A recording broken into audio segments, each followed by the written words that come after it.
आज मैं आपको एक बहुत ही इंटरेस्टिंग स्टोरी सुनाने जा रही हूँ। किसी गांव में एक ब्राह्मण अपनी पत्नी के साथ रहा करता था। वो ब्राह्मण बहुत आलसी था, लेकिन वो शिव जी का बड़ा भक्त था। वह सुबह शाम शिव जी की पूजा करता था और सारा दिन शिव जी का नाम जपा करता था। वो पूरे दिन में सिर्फ यही 2 काम करता था और बाकी के समय सोया रहता था। उस ब्राह्मण के कुछ भी काम ना करने के कारण और पूरा दिन घर में लेटे रहने के कारण उसकी पत्नी से उसकी अनबन होती ही रहती थी। अगर उसकी पत्नी कहती थी कि खेतों पे बहुत काम है, जाकर काम करके आओ और लौट से समय सब्जी लेते आना क्योंकि घर में कुछ भी नहीं है बनाने के लिए, तो वो अपनी पत्नी की बातों को नज़रअंदाज कर देता था और वापस से सो जाता था। माता पार्वती ये सब देखा करती थी। वो शिवजी से कहती थी, हे भगवान, ये आपका कैसा भक्त है जो आपकी भक्ति और श्रद्धा तो करता है, लेकिन अपने घर का कोई काम नहीं करना चाहता। अपनी पत्नी के हर बताए काम को मना कर देता है। आप तो इसके गुरु हैं, आप इसका मार्गदर्शन क्यों नहीं करते?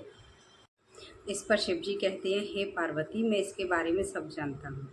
असल में ये ब्राह्मण पिछले जन्म में एक आलसी गधा था जो कि शिव मंदिर के सामने दिन और रात सोया करता था। सोते सोते भी उसे मंदिर में भक्तों के द्वारा किया गया मंत्रों का उच्चारण सुनाई देता था और फिर श्रावण मास में इसकी मृत्यु हो गई। इसी कारण यह इंसान के जन्म में जन्मा तो है, लेकिन इसका आलसीपन नहीं गया। समय आने पर मैं इसे उचित शिक्षा दूंगा। एक दिन ब्राह्मण अपनी रोज की तरह दिन में सोया हुआ था, तो उसकी पत्नी कहती है कि जाकर खेतों में काम देखूं, बहुत काम पड़ा है। लेकिन ब्राह्मण के कान पर जूं भी नहीं रेंगती और वो सोता रहता है। इस पर ब्राह्मण की पत्नी को बहुत गुस्सा आता है और वो एक बाल्टी पानी भर के ब्राह्मण के ऊपर डाल देती है। इतना होने के बाद ब्राह्मण बहुत गुस्सा हो जाता है और उन दोनों में बहुत झगड़ा बढ़ जाता है। ब्राह्मण झगड़ा करने के बाद शिव मंदिर की तरफ चला जाता है।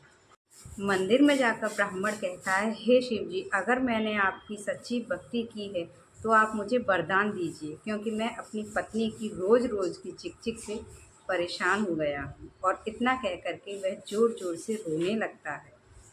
ब्राह्मण की ऐसी बातों को सुनकर भगवान स्वयं उसे दर्शन देते हैं और कहते हैं, तुम मेरे प्रिय भक्त हो, मांगो, मुझसे क्या मांगते हो? भगवान को देखकर ब्राह्मण आश्चर्यचकित हो जाता है और उन्हें प्रणाम करके कहने लगता है, हे भगवान, मुझे एक ऐसी चीज़ दीजिए जो मेरी सारी बात सुने और मेरा सारा काम कर दे। इस पर भगवान शंकर कहते हैं कि ठीक है, ये लो मेरा त्रिशूल। तुम इस त्रिशूल को जिस चीज़ पर भी रख दोगे वो चीज़ अपना काम खुद करने लग जाएगी और काम पूरा होने पर ही यह त्रिशूल रुकेगा। लेकिन तुम किसी को काम के लिए मना नहीं कर सकते। अगर तुमने किसी के काम के लिए मना किया तो ये त्रिशूल हमेशा हमेशा के लिए मेरे पास वापस आ जाएगा। ब्राह्मण को त्रिशूल देखकर भगवान अंतर्ध्यान हो जाते हैं। त्रिशूल को लेकर ब्राह्मण बहुत खुश हो जाता है और सोचता है कि अब मुझे कभी भी कोई काम ही नहीं करना पड़ेगा, और वह उस त्रिशूल को लेकर अपने घर आ जाता है। ब्राह्मण उस त्रिशूल को पाकर बहुत खुश था। उसने उस त्रिशूल के बारे में अपनी पत्नी को भी बताया। अब वह जिस चीज़ पर भी उस त्रिशूल को रख देता, वो चीज़ खुद ब खुद अपना काम करने लग जाती। एक दिन उस ब्राह्मण को चाय पीनी थी, तो ब्राह्मण ने चाय के पतीले में त्रिशूल को रखते हुए कहा कि मुझे एक कप चाय चाहिए। और क्योंकि त्रिशूल में जादू था, तो खुद ब खुद चाय बनकर कप में छन करके ब्राह्मण के सामने आ गई।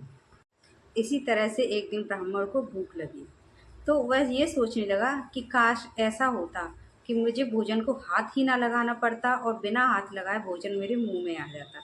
यह सोचते हुए उसने खाने की थाली पर त्रिशूल रखा और कहा कि मेरे लिए स्वादिष्ट स्वादिष्ट व्यंजन आ जाएं। ब्राह्मण के इतना बोलने की देर थी कि थाली से तरह तरह के स्वादिष्ट व्यंजन निकलकर उसके मुंह में जाने लगे।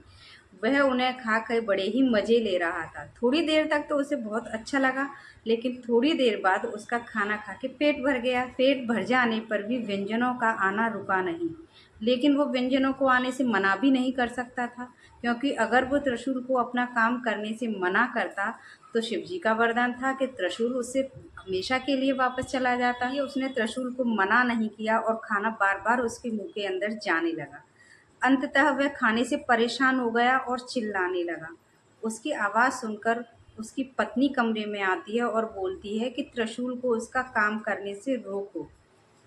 ब्राह्मण शिवजी के वरदान की वजह से उसे रोकना ही नहीं चाहता था, लेकिन इतना परेशान हो गया कि उसने त्रिशूल को बोला कि अब तुम खाने को रोक दो, और जैसे उसने त्रिशूल को उसका काम करने से रोका, त्रिशूल शिवजी के पास वापस चला गया।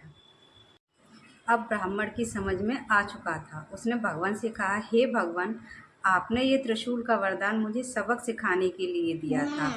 इससे मुझे ये सबक मिला कि हमें अपना काम स्वयं करना चाहिए, उसके लिए किसी पर निर्भर नहीं रहना चाहिए।